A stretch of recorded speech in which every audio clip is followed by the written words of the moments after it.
British Chancellor Rachel Reeves faces growing backlash over slump in UK investment. Britain's Chancellor of the Exchequer, Rachel Reeves, is under mounting pressure from politicians, business leaders, and economic commentators after fresh figures showed the UK lagging behind its peers in investment, both domestic and international. Recent data reveals that the UK recorded the lowest level of total investment among the group of 7 advanced economies, with public and private spending on capital amounting to just around 18.6% of GDP in the third quarter of 2025.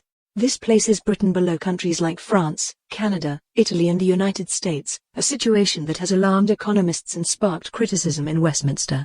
Opposition parties have seized on the figures to question Ms. Reeves's economic strategy. Critics argue that under her stewardship, investor confidence has faltered amid fiscal uncertainty and rising costs, including potential tax rises and regulatory changes that businesses say dampen growth prospects. Some have accused the Chancellor of undermining the UK's appeal as a destination for both domestic and foreign investment. Reeves and her allies, however, reject the suggestion that her economic policies are to blame. The government highlights a record increase in public investment, including multi-billion-pound commitments to infrastructure, transport and housing projects, and insists these long-term investments will strengthen the economy over time. Ministers argue that short-term investment metrics do not fully capture progress in areas like skills, health and net zero initiatives. The debate over investment comes amid broader economic challenges facing the UK. Recent growth figures showed a slight contraction in GDP in October, with the economy shrinking by an estimated 0.1%, adding to concerns about stagnation and weak productivity. Opponents have linked this underperformance to policy uncertainty and the broader impact of Brexit on trade and business confidence, a narrative Ms. Reeves has acknowledged in public statements as she prepares major fiscal decisions.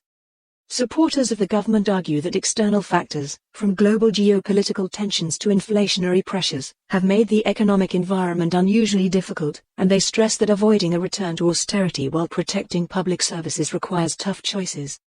Ms. Reeves has repeatedly said that maintaining fiscal stability and controlling borrowing must remain a priority even as investment rises. Business groups warn that if confidence and investment do not improve, the UK risks slower growth and fewer job opportunities, with calls for clearer incentives to spur private sector investment. Meanwhile, political opponents are positioning the investment slump as a key issue ahead of future elections, claiming that the government's economic strategy has cost Britain opportunities in a competitive global landscape. As the row intensifies, economists and policymakers will be watching closely for the government's next moves, particularly in upcoming fiscal statements, to see whether new measures can turn around investor sentiment and strengthen Britain's economic performance.